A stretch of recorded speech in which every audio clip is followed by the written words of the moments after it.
கர்த்தரும் அருமை இரட்சகருமாகிய இயேசு கிறிஸ்துவின் ஈடு நாமத்தினாலே உங்கள் யாவருக்கும் அன்பின் வாழ்த்துதல்களை சொல்லிக் கொள்கிறேன். இந்த நாளிலும் கூட தெய்வ சமூகத்திலே வந்து அமரும்படி கர்த்தர் எனக்கும் உங்களுக்கும் நமக்கும் கொடுத்த இந்த மேலான பெரிதான கிருபைக்காக நான் ஆண்டவரை ஸ்தோத்திரிக்கிறேன். வேதத்திலே அநேக காரியங்களை பார்க்கிறோம். ஆனால் இங்கே இன்றைக்கு ஒரு புதிய காரியத்தை நாம் பார்க்க போகிறோம். ஏன் நம்முடைய வாழ்க்கையில அநேக நெருக்கங்கள், ஏன் இந்த உலகத்திலே வாழக்கூடிய துன்மார்க்கர்கள், தேவனுக்கு விரோதமாய் எழுந்து நிற்கிற கூட்டத்தார் பெருகி நின்று நம்மை நெருக்குகிறார்கள், ஏன் நாம் உபத்திரவப்படுகிறோம் என்று சொல்லி பார்க்க போகிறோம். ஏனென்றால் இன்னைக்கு நம்மில் அநேகருடைய காரியங்களுக்காக விண்ணப்பம் பண்ணுகிறோம். இப்போ உதாரணமாக என்னை எடுத்துக்கொள்ளுங்கள். எனக்காக நீங்கள் ஜெபிக்கணும்னு வச்சுக்கோங்களேன். எனக்காக நீங்கள் ஜெபம் பண்ணுறீங்க. நான் ஒரு கொலைகாரனாக இருக்கிறேன், அல்லது விபச்சாரக்காரனாக இருக்கிறேன், வேசி மார்க்கத்தாரனாக இருக்கிறேன், அல்லது பண ஆசை பொருள் ஆசையில விழுந்து போய் நான் என்னுடைய வாழ்க்கையில மனம் போல ஜீவிக்கணும்னு சொல்லி வைத்துக் கொள்ளுங்கள். இப்படி ஜீவிக்கிற என்னுடைய வாழ்க்கையில நீங்கள் தேவனுடைய கிருபை கிடைக்கும்படியாக, இரக்கம் கிடைக்கும்படியாக ஜெபிக்கிற ஒரு ஜனமாய் இருக்குன்னு சொன்னால் என்ன என் வாழ்க்கையில நடக்கும்? என்ன கிருபை கிடைக்கும் என்றால், நான் மேலும் மேலும் நீங்கள் ஜெபிக்கிற அந்த கிருபையின் ஜெபத்துக்குள்ளாய் நான் இன்னும் கொலைகாரனாகவோ விபச்சாரக்காரனாகவோ வேசி மார்க்கத்தானாகவோ மனம் போல வாழ்ந்து கொண்டிருப்பேனே தவிர எனக்குள்ள எந்த மாற்றங்களும் வராது. ஏனென்றால் நீங்க தான் ஜெபிக்கிறீங்க, ஆண்டவரே எப்படியாகிலும் கிருபையாயிருமையா, கிருபையாயிருமையா. எதற்கு? பாவம் செய்வதற்கு. என் வேதம் அழகா சொல்லுகிறது, பாவம் பெருகின இடத்துல கிருபையும் பெருகி போயிருக்கும். காரணம், நம்மை போல அநேகர் நம்முடைய வாழ்க்கையிலே இந்த உலகத்தினுடைய பாவத்துக்கு அடிமைப்பட்டு தேவனை கோபப்படுத்துகிற, தேவனை வேதனைப்படுத்துகிற, தேவனுக்கு பிரியமில்லாத வாழ்க்கை வாழ்ந்து துன்பப்படுத்துகிற அநேகருடைய வாழ்க்கையிலே கிருபை உண்டாகும்படி ஜெபிக்கிறோம். கர்த்தராகவே உங்கள் நிமித்தம் என் நிமித்தம் கிருபை பாராட்டுகிறார். ஒன்றை புரிந்து கொள்ளுங்கள், ஒரு மனிதனோ ஒரு மனுஷியோ தேவனுக்கு விரோதமாய் தேவனுடைய பிள்ளைக்கு விரோதமாய் எழுந்து நிற்கும் பொழுது தேவன் அவர்களை தண்டிக்க நினைப்பார். இப்போ நான் இருக்கேன், என்னுடைய தகப்பனார் இருக்கார் வைத்துக் கொள்ளுங்களேன். நான் ஏதோ ஒரு தவறு செஞ்சுட்டேன், என் தகப்பனார் என்னை தண்டிக்க வருகிறார். என் தகப்பனை தண்டிக்க வர்றார். அப்போ என் நண்பரோ என்னுடைய தாயாரோ என் உடன் பிறந்தவங்களோ மத்தியில குறுக்க வந்து தடுத்துட்டாங்க. அப்ப யார் மேல அடி விழும்? யார் மேல அடி விழும்? குறுக்க வந்து விழுந்தவங்க மேலதான் அடி விழும். அப்போ என்ன நடக்குது? தண்டனை பெறக்கூடியவர்கள் தப்பித்து விடுகிறார்கள். ஆமா, தண்டிக்கப்பட வேண்டிய தேவனால் வரக்கூடிய தண்டனைக்கு பாத்திரவான்களாய் இருக்கக்கூடிய அநேகர் தப்பித்து விடுகிறார்கள். காரணம் யாரு? நாம தான்.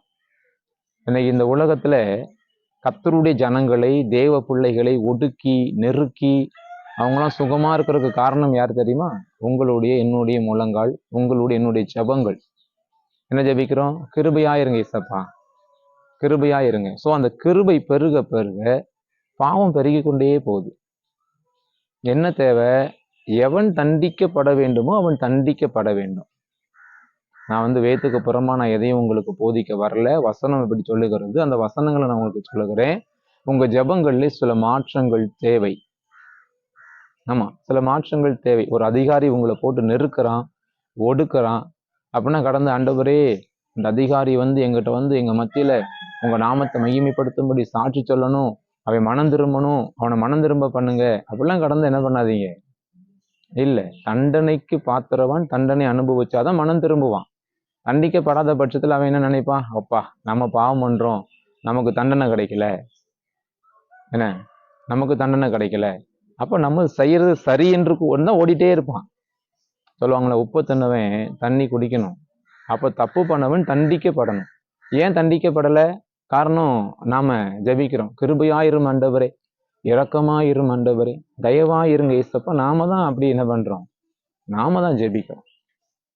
தேவன் உங்கள் ஜெபத்து நிமித்தம் உங்க விண்ணப்பத்தை நிமித்தம், ஏன் ஜெபத்தை நிமித்தம், ஏன் விண்ணப்பத்தை நிமித்தம், அல்லது நம்முடைய ஜெபங்கள் நிமித்தம் இந்த உலகத்துல துணிந்து பாவம் செய்யக்கூடிய அநேகருக்கு அவர் என்ன பண்றாருன்னா கிருபை பாராட்டுகிறார், இரக்கம் பாராட்டுகிறார், உதவி செய்கிறார். அதனாலதான் அவன் மனம் திரும்ப மாட்டேங்கிறான். ஆனா உங்க ஜெபம் என்னதான் இருக்கு? எப்படியோ ஆகிலும் மனம் திரும்பணும், உலகத்துல எழுப்புதல் வந்துடணும். வராது, வராது. உங்களுடைய என்னுடைய ஜெபத்துல துன்மார்க்கன் பெருக பெருக வராது. ஆமா, தண்டனைகள் பெருகுனாதான் குற்றங்கள் குறையும். இன்னைக்கு குற்றங்கள் குறையறதுக்கு தண்டனையே இல்லை, நோ பனிஷ்மெண்ட். நான் என்னையும் சேர்த்து என்னையும் சேர்த்து நான் ஒரு தவறு செய்வேன்னு சொன்னால் எனக்கு தண்டனை இல்லை. ஆகவே எனக்குள்ள என்னதுன்னா நான் செய்யறது சரி, என் பார்வைக்கு சரி என்று சொல்லி நான் ஓடிக்கொண்டிருக்கிற காரியங்கள் இருக்கும். ஆனா மற்றவனுக்கு தவறா தெரியும். ஆனா அவன் எனக்கு உணர்த்த மாட்டான், இல்லை என்ன தண்டிக்க மாட்டான், சரி பார்த்துக்கலான்னு போயிடுவான். இப்படி நம்ம போக போய் தான் இந்த உலகத்துல அநேகருடைய வாழ்க்கையில துணிந்து பாவம் செய்யறாங்க.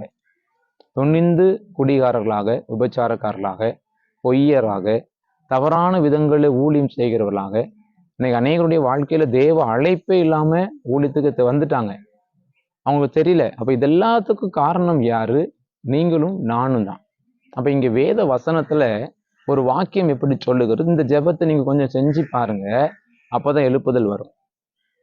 அது எங்க ஆரம்பிக்குன்னா முதல்ல கிறிஸ்தவர்கள் மத்தியில தான் ஆரம்பிக்கும், வேற யாருக்கும் இல்லை. கிறிஸ்தவர்கள் மத்தியில தான் அந்த வாழ்க்கை ஆரம்பமாகும், மற்றவங்க மத்தியில ஆரம்பமாகாது. அப்போ உங்க ஜீவியத்துல, என்னுடைய ஜீவியத்துல இன்றைக்கு ஒரு காரியம் தேவை. என்னன்னா இங்க வசனம் தெளிவாக சொல்லுது, எரேமியா என்கிற தீர்க்கதரிசியின் இடத்துல ஆண்டவராகிய தேவன் தெளிவாக பேசுகிறார். நீங்கள் எரேமியா தீர்க்கதரிசியின் புஸ்தகம் 7ஆம் அதிகாரம் 10வது வசனத்தை நான் வாசித்து காண்பிக்கிறேன். அதை நீங்கள் வேதத்துல எடுத்துக்கொள்ளுங்கள். இங்க வசனம் சொல்லுது, எரேமியா தீர்க்கதரிசியின் புஸ்தகம் 7ஆம் அதிகாரம் 10ஆம் வசனம். பிற்பாடு மன்னிக்கணும் எரேமியா 7ஆம் அதிகாரம் 16வது வசனம். நீ இந்த ஜனத்துக்காக விண்ணப்பம் செய்ய வேண்டாம். நம்ம இதுவரைக்கும் என்ன பிரசங்கம் கேட்டு வந்துட்டு இருக்கோம்? ஜெபம் பண்ணுங்க, அவனுக்கு ஜெபம் பண்ணு, இவனுக்கு ஜெபம் பண்ணு, ஊர்ல உள்ள எல்லாத்துக்கும் ஜெபம் பண்ணுன்னு சொல்லி இந்த ஜெபத்துக்கு தான் நம்ம நிறைய முக்கியத்துவம் கொடுத்து அதுல ஓடிட்டு இருக்கோம். ஆனா இங்கே வேத வார்த்தை தெளிவாக எழுதப்பட்டிருக்கிறது, நீ இந்த ஜனத்துக்காக விண்ணப்பம் செய்ய வேண்டாம். வசனம் சொல்றேன், நான் வசனத்துக்கு புறம்ப செய்ய வேண்டாம். அவர்களுக்காக மன்றாடவும் கெஞ்சவும் வேண்டாம்.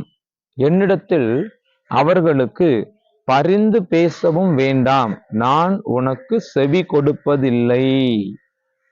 நல்லா நீங்க வசனத்தை கவனிக்கணும், நல்ல வேத வசனத்தை கவனிக்கணும். இங்க வசனம் தெளிவா சொல்லுது, முதல்ல நீ இந்த ஜனத்துக்காக என்ன பண்ணக்கூடாது?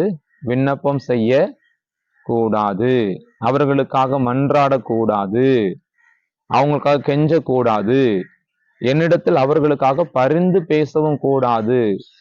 நீ அப்படி கூப்பிட்டாலும் உன் ஜெபத்தை நான் என்ன பண்ண மாட்டேன்? கேட்க மாட்டேன். நல்லா புரிஞ்சுக்கோங்க. இங்க வேதம் அழகா இந்த ஜனத்துக்காக என்ன பண்ணக்கூடாது? யார் இந்த கூட்டத்தார்? ஏன் இவர்களுக்கு இந்த கூட்டத்துக்காக ஜெபிக்க கூடாது, மன்றாடக்கூடாது, கெஞ்சக்கூடாது, பரிந்து பேசக்கூடாதுன்னு கர்த்தர் ஏன் சொல்றான்னு நான் பார்க்க போகிறோம். இப்படி வேதத்துல சில கூட்டங்கள் இருக்கு. அதில் நான் ஒரு 3 வசனத்திலிருந்து 3 விதமான காரியங்கள் நான் உங்களுக்கு சொல்லிக்கொள்ள ஆசைப்படுகிறேன். இந்த வார்த்தைகளை நம்முடைய வாழ்க்கையில அபியாசமாக்க வேண்டியது நமக்கு ரொம்ப அவசியமா இருக்குது. நாம் அதை கடைபிடித்து இப்படி நம்ம இந்த சில கூட்டங்களுக்காக ஜெபிக்க கூடாது. ஆமா, நமக்கெல்லாம் என்ன சொல்லப்பட்டிருக்கு? எல்லாவற்றிலும் அன்பா இருங்க. நான் வேண்டான்னு சொல்லவே இல்லை, அன்பா இருங்க. ஆனா தவறு செய்யும் பொழுது தண்டனை கொடுக்கறதுக்கு பழகுங்க. தவறு ஒரு குழந்தை தப்பு பண்ணுதா, அந்த குழந்தைக்கு நீங்க பனிஷ்மெண்ட் கொடுக்கணும். இன்னைக்கு அநேக பெற்றோர் பிள்ளைகளை தண்டிக்கிறது இல்லை. காரணம், பிள்ளைங்க மிரட்டுது, செத்து போயிருவேன்.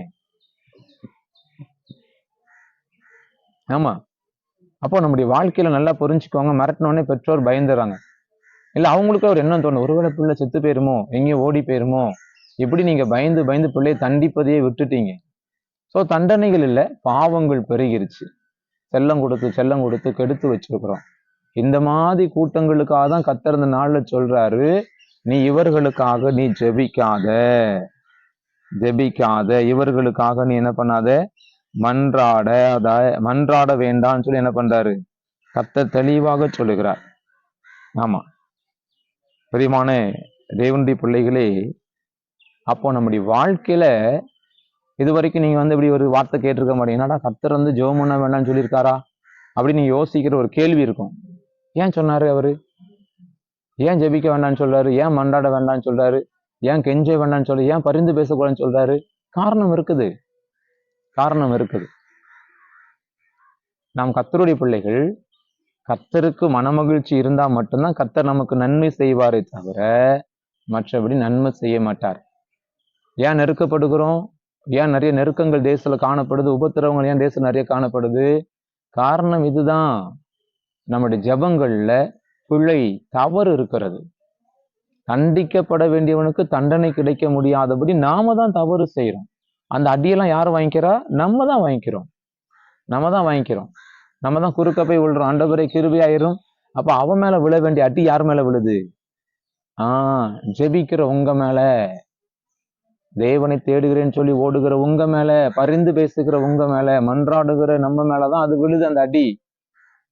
அப்ப அடிக்கு விலகணும்னா நாம நெருக்கப்படாமல் தவறு செய்கிறவர்களே தண்டிக்கப்பட வேண்டும் என்று சொன்னால், இங்க வேதம் சொல்லுது, நீங்கள் தவறு செய்கிற கூட்டத்திற்காக ஜெபம் பண்ணாதீங்க. எப்படிப்பட்ட தவறு?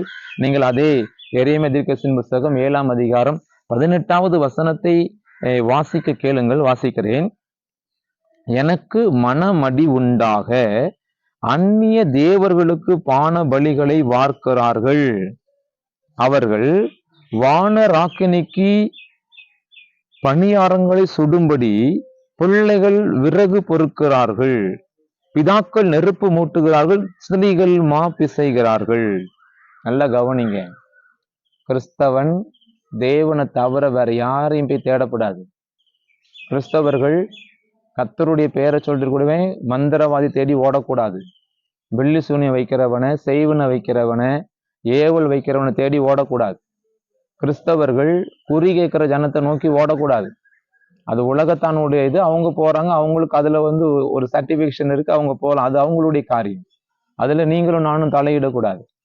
நாம் கிறிஸ்தவர்கள், தேவன் யார் என்று அறிந்தவர்கள், தேவனாகிய கிறிஸ்துவினாலதான் பரலோகத்துக்கு போக முடியும் என்று தெரிந்தவர்கள், அவர்கிட்ட எல்லா காரியத்துக்கும் தீர்வு உண்டு என்று அறிந்தவர்கள் தான். ஆனா நாம என்ன பண்ணிட்டு இருக்கோம் இன்னைக்கு? உலகத்தாரை போல, தேவனை அறியாதவர்களைப் போல தேவனுக்கு விரோதமாய் குறி கேட்கவும், வெள்ளி சூனிய வைக்கவும், செய்வன வைக்கவும், ஏவலுக்கு போகவும் அழிந்து திரிந்து கொண்டிருக்கிறோம். அப்ப இப்படிப்பட்ட கூட்டத்தாருக்காக நீங்களும் நானும் ஜெபிக்க கூடாது. வசனம் இங்க ஆழமா சொல்லுது. இவர்களுக்காக நீ விண்ணப்பம் பண்ணாத, இந்த கிரியைகள் என்னை மனமடி உண்டாக்க செய்கிறது. நல்லா புரிஞ்சுக்கணும். ஆமா, நல்லா புரிஞ்சுக்கணும். நிறைய பாருங்க, நிறைய கிறிஸ்தவர்கள் குறி கேட்கிற மாதிரியே தீர்க்கதரிசனம் கேட்க ஓடுறது. ஓடுறோம். இல்ல, உட்காருங்க, தேவ சமூகத்துல உட்கார்ந்து ஜெபம் பண்ணுங்க.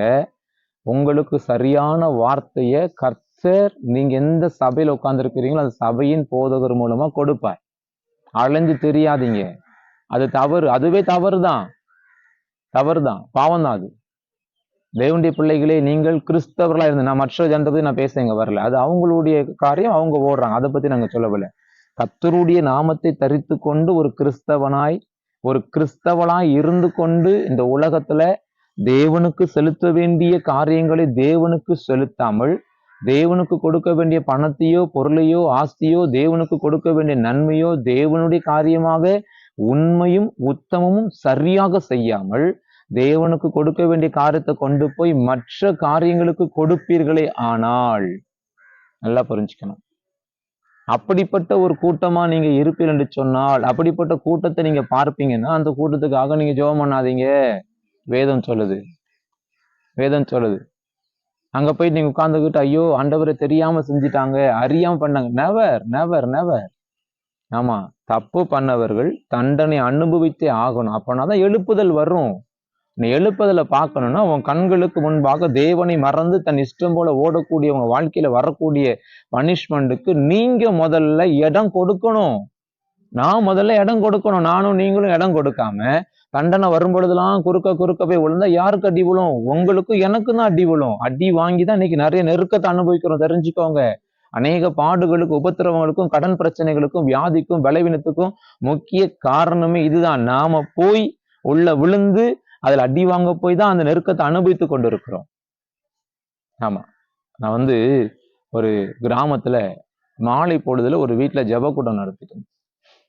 அங்க நாங்க இப்படி கூடி உட்காந்து பாட்டு படிச்சு ஜெபம் பண்ணிட்டு இருந்தோம். வர்ஷிப் முடிச்சாச்சு. தேவனை ஆராய்த்து முடிச்சுட்டு கர்த்தருடைய வார்த்தையை கொடுத்துட்டு இருக்கேன். அப்போ ஒரு சின்ன பொண்ணு அந்த நான் இருந்த வீட்டுல உள்ளவங்கள பாக்குறதுக்காக வந்தா. அவள்கிட்ட கர்த்தர் ஒரு சில வார்த்தைகளை பேசினேன். திரும்ப அவ போயிட்டா. அன்னைக்கு நான் சொன்ன வார்த்தைகளை வச்சு அதை போய் அவங்க சகோதரன் சொல்லிருக்காரு. அதனால அவன் என்ன பார்க்கணும்னு சொல்லி வந்தான். நிறைய கேள்விகளை கேட்டான், நிறைய காரியங்கள் பதில் கிடைச்சு பேசி முடிச்சிட்டோம். ஒரு மணி போல இருக்கும். ஜெபிக்கலாம் அப்படின்னு சொல்லி சொன்னோடனே முழங்கால் படிட்டான். நான் ஜெபிக்க முழங்கால் படிட்ட உடனே பார்க்குறேன், இப்படி வில்லு மாதிரி வளைஞ்சிட்டான். ரிவர்ஸ்ல தூக்குறேன், வரமாட்டேங்கிறான். தள்ளுறேன், போக மாட்டேங்கிறான். அமைக்கி பார்க்குறேன், வரல. அவன் கஷ்டத்தில் உட்காந்து ஜெபம் பண்ணி போராடி ஏசப்பாவுடைய பெரிதான கிருபையினால அவனுக்கு விடுதலை வாங்கி கொடுத்துட்டேன். அவன் விடுதலை பெற்றுட்டான். பயங்கர மகிழ்ச்சி போயிட்டான். ஆனா பாருங்க, என் வாழ்க்கையில ஒரு 3.5 மாத காலங்கள் பயங்கரமான போராட்டம். வனாந்தரத்துல எங்க தேரி பகுதியில போய் உட்காந்து நான் ஜெபம் பண்ணுவேன். அங்க போய் ஜெபம் பண்ணிட்டு கண்ணை திறந்து பார்த்தா அங்க ஒரு வாலிப பெண் உட்கார்ந்து இருப்பான். என்னன்னு கேட்டா, உங்களை தான் பார்க்க வந்தேன். அது நடு ராத்திரி 12 மணி, 1 மணி, 2 மணிலாம் இருக்கும். ஆனா ஒரு கிருபையில தப்பிச்சு ஓடுவேன். ஆனா 3.5 மாத காலங்கள் அழுது ஆண்டுகிட்ட போய் 3.5 மாசம் தினமும் ஆண்டுகிற ஏன் எனக்கு புரியவே இல்லை. கடைசிய பாருங்க, அந்த 3.5 மாசம் கழிச்சு ஒரு நாள் உட்கார்ந்து கதறி ஆண்ட கேட்க, என்ன ஆண்டுன்னு கேட்கும்போது தெளிவா சொன்னாரு, நீ 3.5 மாசத்துக்கு முன்பு ஒரு வாலிபனுக்கு விடுதலை வாங்கி கொடுத்த. நீ சொன்ன நாள்ல அவனுக்கு விடுதலை நாள் கிடையாது. நீ கொடுத்த நாள் என்ன விடுதலை நாள் கிடையாது. அவனுக்கு காலம் இருந்துச்சு. ஆனா நீ உள்ள விழுந்து போராடி ஜெபித்து அவனுக்கு விடுதலை வாங்கி கொடுத்ததுனால உனக்கு 3.5 மாசம் இந்த போராட்டம். நல்லா புரிஞ்சுக்கோங்க.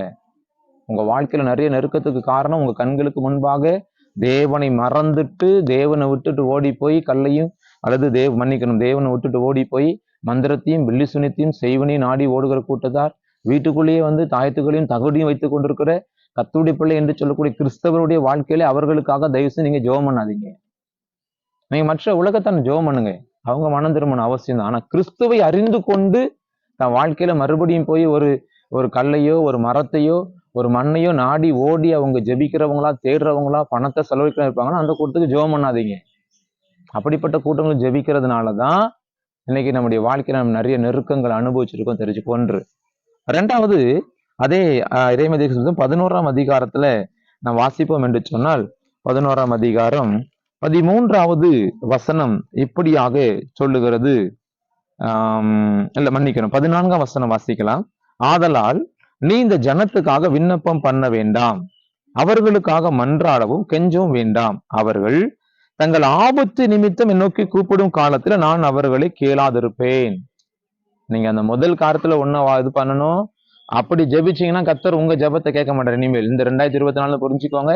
நீங்க பாவம் செய்யும் ஜனத்துக்காக ஜெபிப்பீங்கன்னா கர்த்தர் கேட்க மாட்டார். ஒண்ணு. இங்க 2வது சொல்லப்பட்டிருக்கு, அந்த பாவத்தை செய்கிற கூட்டத்தார், அந்த தவறு செய்கிற கூட்டத்தார் ஜெபிச்சாங்கன்னா அவங்க ஜெபத்தையும் கர்த்தர் என்ன பண்ண மாட்டாங்கன்னா கேட்க மாட்டார். ஏன்னா நீங்க 13ஆம் வசனத்தை வாசிக்கும் போது யூதாவே, உன் பட்டணங்களின் இலக்கமும் உன் தேவரின் இலக்கமும் சரி, எருசலேமுடைய வீதிகளின் இலக்கமும் நீங்கள் பாகாலுக்கு தூபம் காட்டும்படி இந்த லட்சியான காரியத்துக்கு ஸ்தாபித்த பீடங்கள் இலக்கமும் சரி. உண்மையாகவே கர்த்தருடைய ஜனமாய் இருந்து கொண்டு கிறிஸ்தவளாய் இருந்து கொண்டு தேவனுடைய காரியத்துக்கு தன்னை உட்படுத்தாமல் இங்கே இந்த உலகம் பணம் பொருள் உலகத்துக்குள்ள ஓடுற அத்தனை பேரும் தன் வாழ்க்கையில தேவனை மறந்து போய் மற்ற காரியத்தை செயல்படுத்துறவங்களா இருக்கிறோம். அப்படிப்பட்டவங்களுக்காக தயவு செஞ்சு ஜெபம் பண்ணாதீங்க. வேதம் அப்படி சொல்லுது. அப்படிப்பட்ட கூட்டத்தாருக்காக இந்த தேசம் என்ன பண்ண வேண்டாம், ஜெபம் பண்ண வேண்டாம். ஏன்னா இந்த ஜனங்களுடைய காரியங்களை பார்க்கும் பொழுது இவர்கள் எங்கு பார்த்தாலும் தேவனை விட, தேவனுக்கு கொடுக்கக்கூடிய முக்கியத்துவத்தை விட, ஆண்டு கொடுக்கக்கூடிய முக்கியத்துவத்தை விட மற்ற காரியங்களே, மற்ற விஷயங்களுக்கு கொடுக்கிற முக்கியத்துவங்கள் தான் நிறைய இருக்குது. அந்த முக்கியத்துவங்கள் அந்த முக்கியத்துவங்கள் உங்க வாழ்க்கையில அவங்கள ஒருவேளை உலகத்துல பெருக பண்ணிருக்கலாம். இப்ப பாருங்க, இப்படிப்பட்ட கூட்டத்துக்காக அல்லது இப்படிப்பட்ட ஜனங்கள் தேவனை தேடினா தேவன் அவர்களுக்கு பதில் கொடுக்க மாட்டார். இங்க வசனம் தெளிவா சொல்லுது, நல்லா புரிஞ்சுக்கணும். இந்த ஜனத்துக்காக முதல்ல நீங்க ஜெபம் பண்ணாதீங்க, உங்க ஜெபத்தை கர்த்தர் கேட்க மாட்டாரு. வசனம் தெளிவா இருக்குது.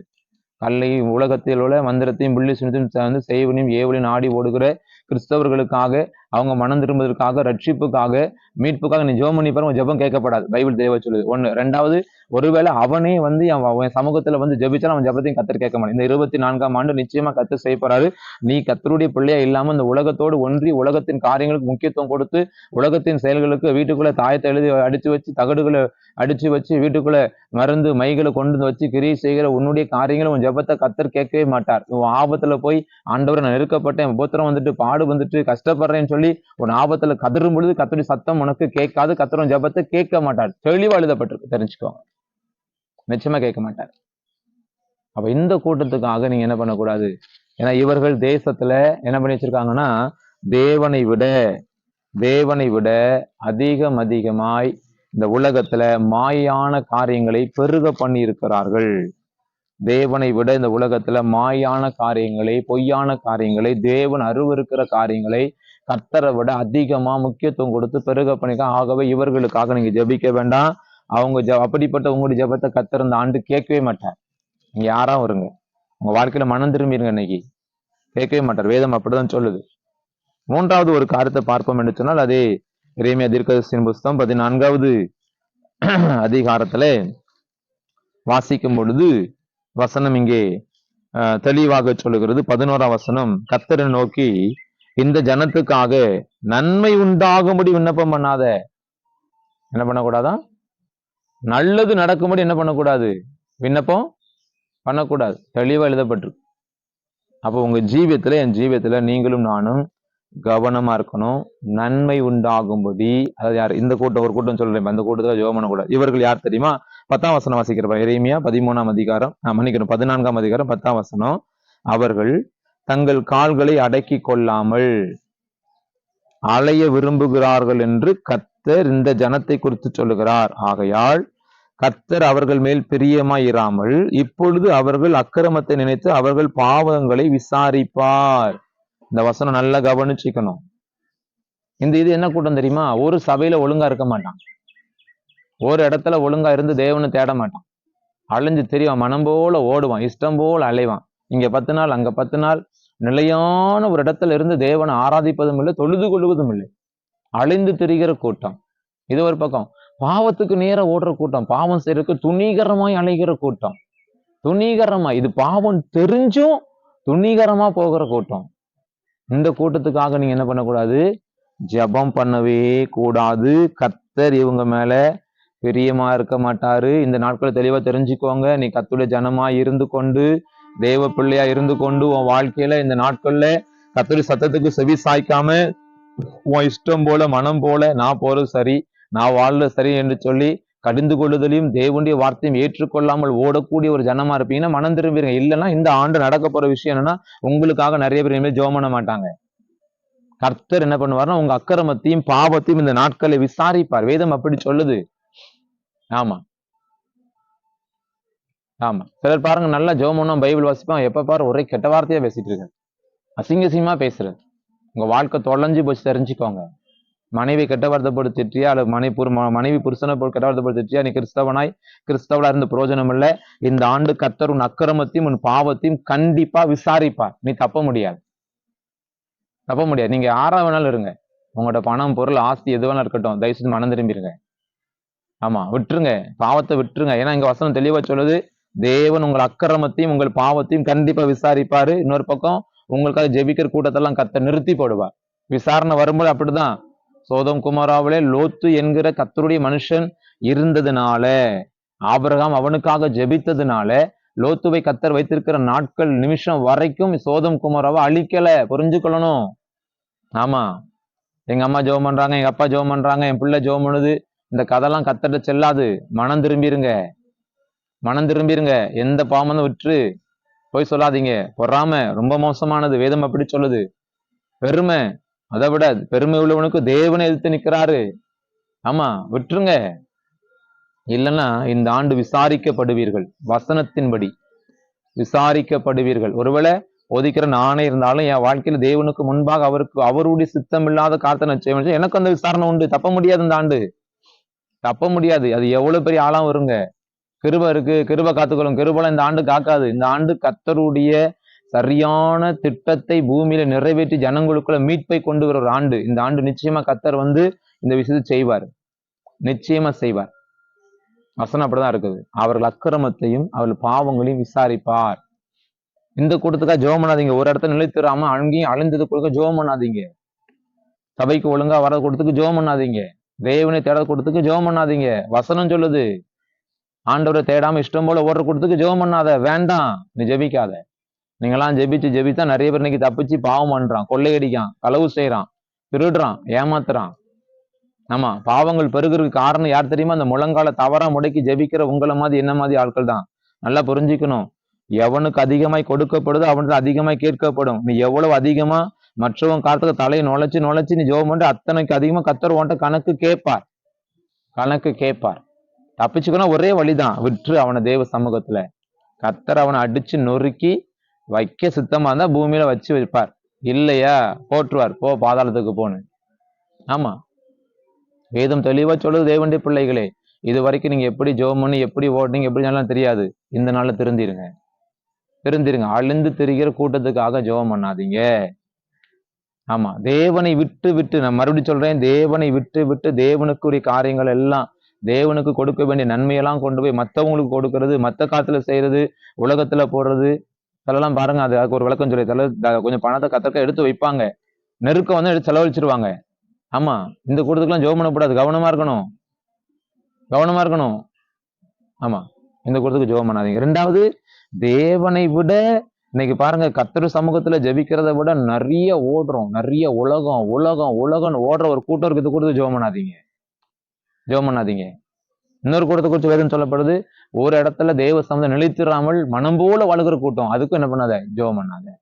3 காரியம். ஒருவேளை உங்க வாழ்க்கையில நீங்கள் தேவன் சொன்னது போல தேவனை மறந்து தேவனுடைய வாழ்க்கையில அவர் மனமடி உண்டாக்குகிற கூட்டத்துக்காக ஜெபிப்பீங்கன்னா இனிமே உங்க ஜெபம் கேட்கப்படாது. 2வது, இந்த உலகத்துல தேவனோட உலகத்துக்கு ரொம்ப முக்கியத்துவம் கொடுத்து உலகம் ரவும் பகலும் பணம் போடுற கூட்டத்தினுடைய ஜெபத்தை கர்த்தர் கேட்க மாட்டாரு. 3வது, உங்க வாழ்க்கையில உங்க இஷ்டத்து போல வாழ்ந்தீங்கன்னா இந்த வருஷம் கர்த்தர் நியாயம் தீர்ப்பார், உன்னை விசாரிப்பார், விட மாட்டாரு. ரட்சிப்பினுடைய அல்லது எழுப்பினுடைய ஆரம்பம் கர்த்தருடைய பிள்ளைங்க வாழ்க்கையில காணப்படுகிற சிற்சியில தான் இருக்கும். ஆமா, ஆசிரியர் அதெல்லாம் வராது, சிற்சியில தான் ஆரம்பிக்கும். ஆகவே ஜாக்கிரதை மனம் திரும்பிங்க. கர்த்தர் உங்களை ஆஸ்வதிப்பாராக. நம்ம ஜெபிக்கலாம். நல்ல பிதாவே, நாங்களும் நன்றியோடு துதிக்கிறோம், ஸ்தோத்தரிக்கிறோம். உங்களுடைய பரிசுத்த கரத்துல எங்களை ஆண்டவரை தந்து அர்ப்பணித்து தாழ்த்துகிறோம். குற்றம் குறைகளை மன்னிங்க. ஒருவேளை போதித்த நானோ கேட்ட ஆண்டவர் எங்களுடைய பிள்ளைகளோ எங்களுடைய வாழ்க்கையில நாங்கள் ஆண்டவரே அப்பா உண்மை மறந்து போய் உலகத்தின் மற்ற காத்துக்கு இடம் கொடுத்து உண்மை மனமடி உண்டாக்கி இருப்போம். தயவா எங்களை மன்னிங்க, எங்களை காத்துக்கொள்ளுங்க. இனி நாங்கள் அப்படி உண்டாக்காதபடி கர்த்தர் ஆண்டவரை கிருபை தாங்க. அதே நேரத்தில் ஆண்டவர் உமக்கு கொடுக்க வேண்டிய நிறைய நேரங்கள்ல இந்த நாட்கள்ல உலகம் சொல்லி உலகத்திலேயே நிறைய கொடுத்து உலக காரியம், உலக மேன்மை, உலக ஆஸ்தி, உலக ஐஸ்வர்யம் சொல்லி ஓடுகிறோம். அதெல்லாம் எங்களுக்கு மன்னித்து எங்களை சீர்படுத்த பலன் தாங்க ராஜா. அந்த நெருக்கங்களுக்கு எங்களை தப்புவித்து காத்துக்கொள்ளும்படி ஜெபிக்கிறோம் ஆண்டவரே. அது மாத்திரமல்ல, நாங்கள் அழிந்து தெரியாதபடி ஆண்டவரே உம்மை விட்டு அல்லது உம்முடைய சமூகத்தை நிலைத்திராமல் அழிந்து தெரியாதபடி கர்த்தர் காத்துக்கொள்ளும்படி ஜெபிக்கிறோம். ஏன்னா வேதம் சொல்லுது, ஒருவேளை எங்க வாழ்க்கையில ஆண்டவரே உண்மை மனமடி உண்டாக்குற கூட்டத்துக்கு தகப்பனை ஜெபிக்கிற ஜெபத்தை கர்த்தர் கேட்க மாட்டோம். 1. 2வது, ஆனால் தன் வாழ்க்கையிலே ஆண்டவரே இந்த உலகம் சொல்லி உலகத்துல தேவனை தேடாம மறந்து வாழக்கூடிய ஆண்டவரை கர்த்தருடைய பிள்ளைன்னு சொல்லி ஒரு போர்வைக்குள்ள மறைந்து ஒளிந்து கிடக்கிற தகப்பனை ஜெபத்தை கர்த்தர் கேட்க மாட்டீங்க. 3வது காரியத்தை பார்க்கிறோம், ஆண்டவரே அப்பா தகப்ப எங்க பாவத்தை விசாரிக்க போறீங்க. ஆகவே எங்கள் வாழ்க்கையில இந்த நாட்களிலே கர்த்தர் தயவா இறங்கி ஆண்டவரே உம்முடைய தகப்பனை சமூகத்துல வரக்கூடிய சகல விதமான தகப்பனே அன்று தகப்பனை தண்டனைகளுக்கு தப்பித்துக் கொள்ளும்படி ஆண்டவரே என்னையும் எங்களையும் இப்படிப்பட்ட துன்மார்க்கமான கிரியைகளுக்கு விலக்கி காத்து கரம் எடுத்து நடத்தும்படி செபிக்கிறோம். மகிமைப்படும் பொறுப்பெடுத்துக் கொள்ளும். நாங்கள் உண்மையுற்றமாய் உமக்கு முன்பாக நடந்து கொண்டு சரியான ஒரு பெற்றோராய், சரியான கணவனாய், சரியான மனைவியாய், சரியான பிள்ளைகளாய் தகப்பன் இந்த பூமியிலே உமக்கேற்ற சாட்சிகள் நடக்க வாழ கிருபை தாரும். மகிமைப்படும் பொறுப்படுத்திக் கொள்ளும். குற்றம் குறைகளை மன்னியும். தொடர்ந்து கரம் எடுத்து நடத்தும். இந்த வார்த்தைகளை நாங்கள் சரியாக கடைபிடித்து ஒழுங்கா ஜெபிக்க எங்களுக்கு பலன் தார். யாருக்கு ஜெபிக்கணுமோ அவங்க தான் ஜெபிக்கணும். வீணான காரியங்களுக்கு, வீணான தகப்பன செயலுக்கு நாங்கள் ஜெபிக்காதபடி ஜாக்கிரதையோட பலன் தார். காத்துக்கொள்ளும், பொறுப்படுத்திக் இயேசு கிறிஸ்துவின் நாமத்தில் தாழ்மொழி வேண்டிக்கும் நல்ல பிதாவே. ஆமேன், ஆமேன். என் ஆத்துமாவே கர்த்தரை ஸ்தோத்திரி, என் முழு உள்ளமே அவருடைய பரிசுத்த நாமத்தை ஸ்தோத்திரி. என் ஆத்துமாவே கர்த்தரை ஸ்தோத்திரி, அவர் செய்த சகல உபகாரங்களை மறவாதே. ஆமேன். அல்லேலூயா, அல்லேலூயா. ஆசீர்வதிப்பார்.